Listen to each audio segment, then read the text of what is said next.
시청자 여러분, 안녕하십니까? 10월 20일 미국 주요 뉴스를 전해드리겠습니다.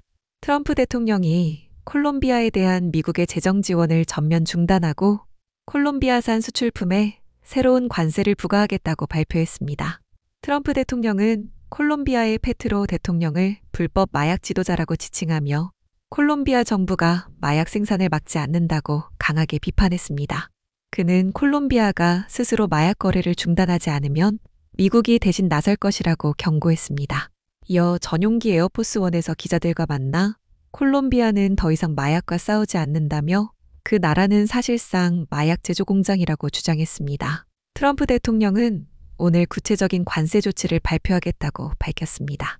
미국 국방장관 피트 헥세스도 콜롬비아 반군 조직인 ELN이 소유한 것으로 추정되는 마약 운반 선박을 미군이 폭격했다고 전했습니다. 이에 대해 페트로 대통령은 평화를 추구하는 것이 마약 거래가 아니다라며 트럼프 대통령의 주장을 정면으로 반박했습니다. 그는 트럼프가 무례하고 무지한 발언으로 콜롬비아를 모욕했다고 비판하며 나는 마약의 가장 큰 적이라고 강조했습니다. 콜롬비아 외교부는 트럼프 대통령의 발언을 명백한 주권 침해이자 불법적 개입 위협으로 규정했습니다. 콜롬비아는 그동안 미국의 동맹이자 가장 많은 원조를 받아온 국가로 지난해 약 2억 3천만 달러의 지원을 받았습니다. 그러나 이번 결정으로 양국 관계는 급격히 냉각될 것으로 보이며 마약 단속을 둘러싼 외교적 긴장이 한층 고조될 전망입니다. 다음 뉴스입니다. 지난주 중국이 히토류 금속의 수출을 대폭 제한하면서 미국과의 무역 갈등이 다시 고조되고 있습니다. 이에 호주가 새로운 공급국으로 나설 가능성이 커지고 있습니다.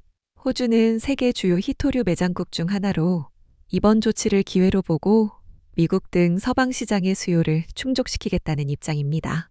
짐 첼머스 호주 재무장관은 워싱턴에서 호주는 신뢰할 수 있는 히토류 공급국이 될 준비가 되어 있다며 미국과의 협력 의지를 밝혔습니다.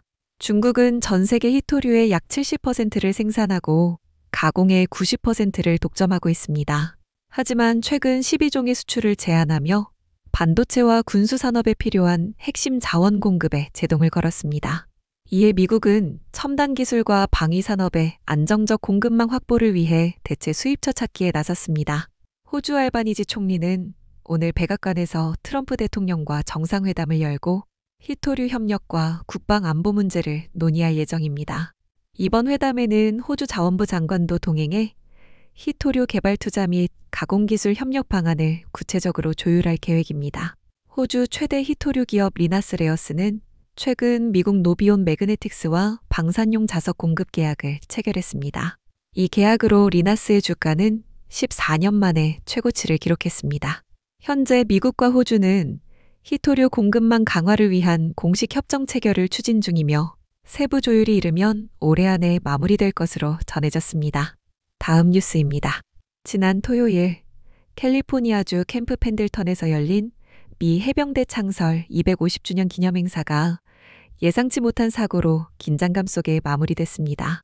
행사에서는 전투 시 사용되는 M777 곡사포를 이용한 실탄 사격 시범이 진행됐는데 그 포탄이 고속도로 상공을 가로질러 발사된 사실이 드러났습니다. 당초 미군 당국은 모든 안전조치를 갖췄으며 일반 도로는 통제하지 않을 것이라고 강조했습니다. 하지만 주 정부는 사전에 충분한 통보를 받지 못한 채 차량이 통행 중인 상황에서 포사격이 실시됐다고 밝혔습니다. 사건은 시범 사격 중 한 발의 포탄이 예상보다 일찍 공중에서 폭발하면서 발생했습니다. 이때 떨어진 금속 파편이 주경찰의 순찰차에 부딪혔지만 다행히 인명피해는 없었습니다. 사고 직후 시범은 즉시 중단됐고 가빈 뉴섬 주지사는 무모하고 위험한 쇼였다며 강하게 비판했습니다. 반면 미 해병대 측은 철저한 안전점검을 거쳤으며 유사한 훈련이 수년간 안전하게 진행돼 왔다고 해명했습니다. 이번 행사에는 부통령 제이디 벤스가 참석해 연설할 예정이었지만 돌발 사고로 분위기는 급격히 얼어붙었습니다. 이 사고로 인해 인근 27km 구간의 고속도로가 한때 전면 통제되며 극심한 교통 혼잡이 빚어졌습니다. 현재 해병대는 포탄의 조기 폭발 원인과 안전 절차의 적정성에 대한 조사를 진행 중입니다. 조사 결과에 따라 향후 미군의 훈련 방식과 안전관리 기준이 일부 조정될 가능성도 제기되고 있습니다. 다음 뉴스입니다. 오늘은 인도계 미국인들에게 가장 중요한 명절 가운데 하나인 디왈리, 빛의 날입니다. 디왈리는 힌두교 달력에서 가장 어두운 밤에 맞이하는 새해의 시작을 알리는 날로 선이 악을 이기고 빛이 어둠을 몰아낸다는 의미를 담고 있습니다. 기름 램프 디아를 밝히는 전통에서 이름이 유래했으며 인도에서는 크리스마스에 해당하는 명절로 여겨집니다. 미국에서는 디왈리가 연방 공휴일은 아니지만 대부분의 학교에서 종교적 휴일로 인정돼 수업이 없는 날로 운영되고 있습니다. 뉴욕, 뉴저지, 펜실베니아, 코네티컷, 캘리포니아 일부 지역은 주나 시 차원에서 디왈리를 공식 휴일로 지정했습니다.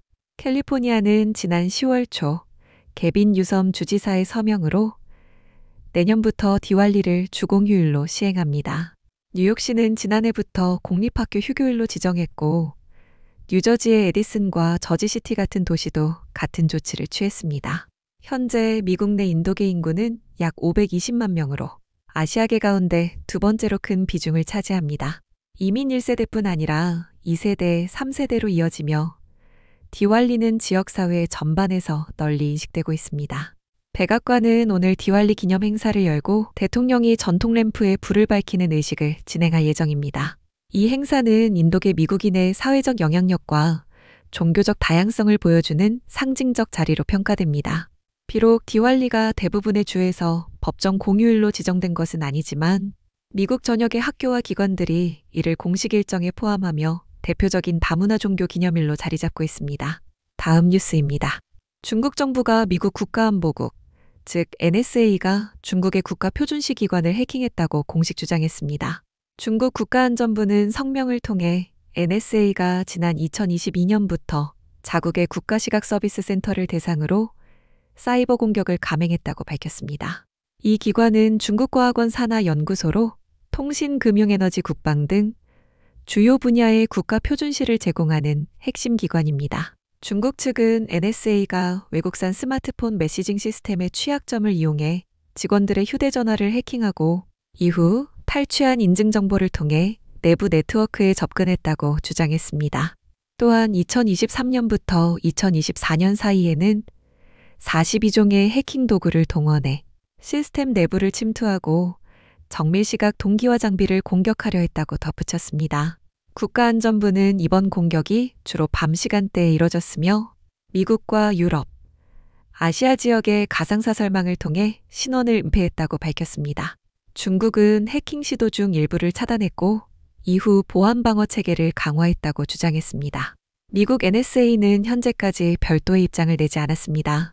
다만 베이징 주재 미국 대사관은 구체적 언급을 피하면서 중국이야말로 미국 정부와 민간, 주요 기반 시설에 가장 지속적이고 공격적인 사이버 위협을 가하는 국가라고 반박했습니다. 다음 뉴스입니다.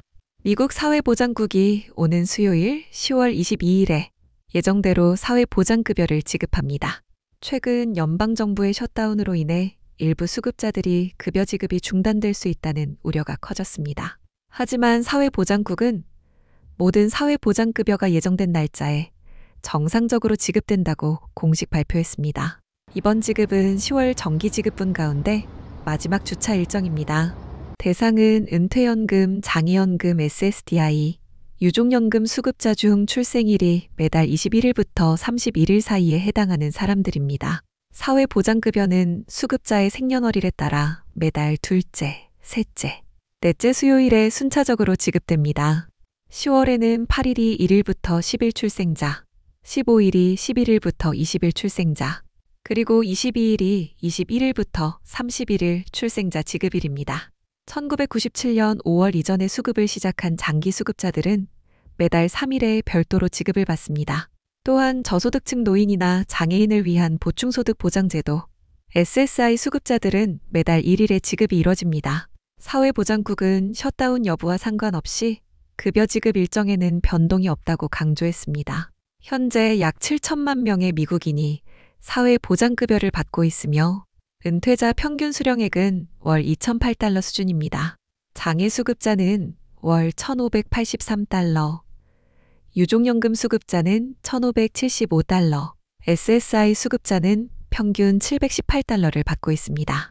지급의 99% 이상은 전자방식으로 이루어지고 있으며 사회보장국은 수표 대신 계좌이체나 직불카드 이용을 권장하고 있습니다. 이상으로 오늘의 뉴스를 마칩니다. 시청해 주셔서 감사합니다.